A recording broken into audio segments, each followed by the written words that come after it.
حضرات، ایک ضروری اعلان سنیے۔ یہ اعلان ملکہ چیل کی طرف سے کیا جا رہا ہے۔ جو ٹائم پر جنگل میں نہیں پہنچے گا اسے جنگل سے نکال دیا جائے گا۔ پیارے پرندوں، آج میں نے فیصلہ کیا ہے کہ ہم اپنے جنگل کی حفاظت کے لیے ایک فوج تیار کریں گے اور دشمن کا مقابلہ کریں گے۔ ہماری فوج کا کمانڈر ہوگا کالا کوا۔ یہ بہت زیادہ ذہین اور اس کے ناخن بھی بہت زیادہ نخیلے ہیں۔ اس نے انسانی دنیا میں بھی خوب نام کمایا ہے۔ آج سے ہمارا کمانڈر ہوگا کالا کوا۔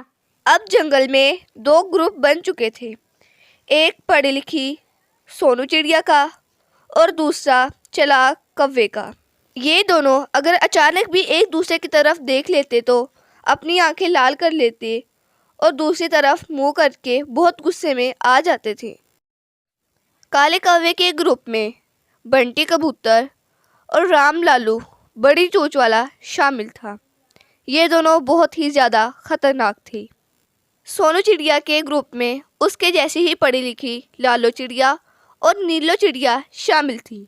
جب بھی کوئی پرندہ کوئی فروٹ لے کر وہاں سے جاتا تو وہ اسے گھیر لیتے اور کہتے، آ گئی لالو، تو بڑا انتظار کرواتی ہے۔ ہم نے صبح سے کوئی میٹھی چیز ہی نہیں کھائی، سب پھیکی پھیکی چیزیں ہی لے کر آتے ہیں۔ تیرا ہی اس لالو کو پتہ نہیں اتنی میٹھی میٹھی چیزیں کہاں سے مل جاتی ہیں۔ کھاؤ میرے بھائی، چھوٹو موٹو کھاؤ۔ اب روز کسی نہ کسی کو تنگ کرنا اور ان کا مذاق اڑانا ان کا روز کا معمول بن چکا تھا، اور سب پرندے ان سے بہت زیادہ تنگ آ گئے تھے اور ڈرتے بھی تھے۔ کافی دن گزر گئے۔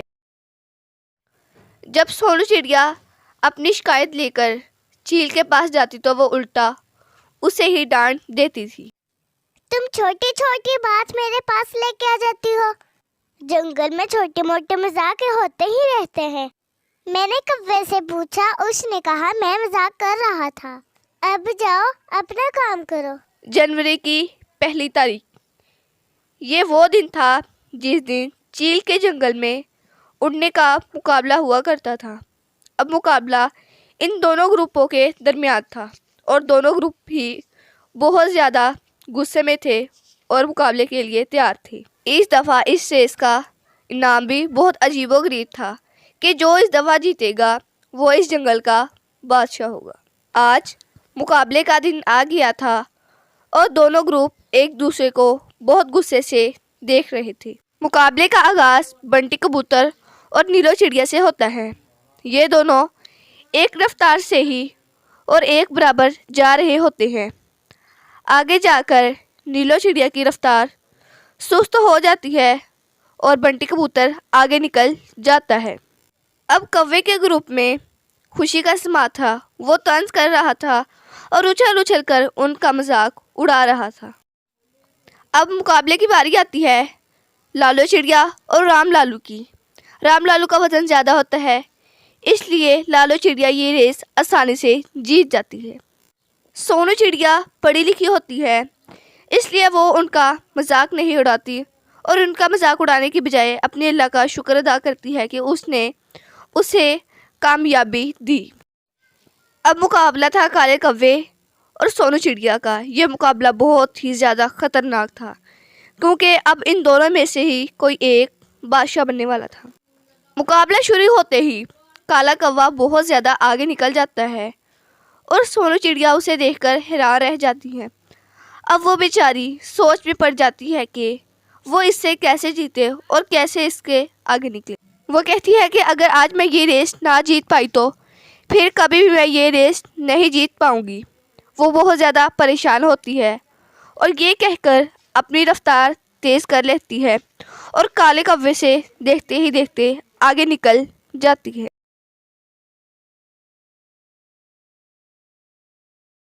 کسی جنگل میں الایا نام کی ایک چڑیا تھی۔ وہ بیچاری بہت ہی زیادہ غریب تھی، اسے کہیں بھی کوئی بھی کام نہیں ملتا تھا۔ ایک دن اچانک اسے کوئی ترکیب سوجھی اور وہ کلہاڑا لے کر جنگل میں چلی جاتی ہے۔ اس جنگل میں بہت ہی زیادہ پیارے اور خوبصورت جنگل تھے۔ یہ جنگل ایک جادوئی جنگل تھا۔ وہ انہیں دیکھ کر بہت زیادہ خوش ہوتی ہے اور درختوں کو کاٹنے لگتی ہے۔ وہ درخت کاٹنا شروع ہی کرنے والی ہوتی ہے کہ اچانک اسے اپنی مما کی بات یاد آتی ہے۔ اس کی مما کہا کرتی تھی کہ بیٹا کبھی بھی کسی بھی درخت کو مت کاٹنا، کیونکہ یہی تو ہمارا گھر ہوتے ہیں۔ یہ درخت ہماری مائیں ہوتی ہیں، ہمیں کبھی بھی اسے نہیں کاٹنا چاہیے۔ ہاں، اگر کوئی درخت کاٹنے پر مجبور ہو، اسے بہت زیادہ ضرورت ہو، تو وہ پھر اس درخت کو کاٹ سکتا ہے۔ پھر الایا چڑی اس درخت سے پوچھتی ہے کہ اے درخت، میں بہت ہی زیادہ مجبور ہوں، کیا میں آپ کو کاٹ لوں؟ آپ مجھے معاف کر دیں گے؟ ہاں، میں جانتا ہوں تم بہت ہی زیادہ مجبور ہو۔ ایک بات یاد رکھنا، مجھے کاٹ کر ایک بیج تیار کر لینا اور جنگل کی ملکہ چیل کو بیچ آنا۔ اگر اس کے بدلے کوئی قیمت دے تو نہیں لینا، اور اسے کہنا اے ملکہ چیل، آپ 1-2 دن آرام کر لیں اور آپ کا جو دل چاہے گا وہ مجھے دے دینا۔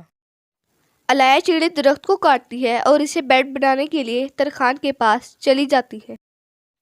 ترخان ایک خوبصورت بیٹ تیار کر دیتا ہے اور وہ اسے بیچنے کے لیے چیل والے جنگل میں چلی جاتی ہے اور وہاں جا کر زور زور سے آوازیں لگانے لگتی ہے۔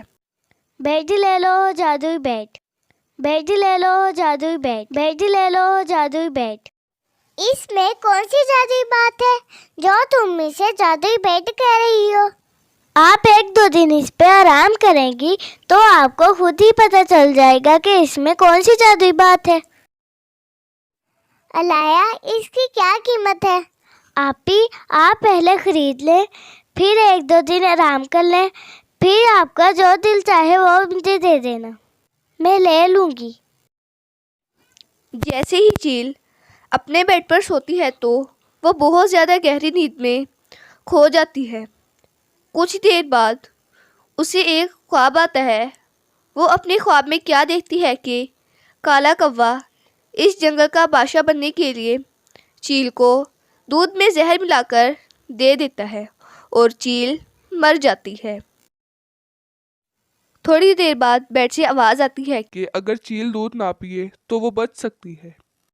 اگلے روز جب کوا چیل کے لیے دودھ لے کر آتا ہے تو چیل پہلے تو بہت زیادہ سوچتی ہے اور پھر یہ دودھ بنٹی کبوتر کو پلا دیتی ہے۔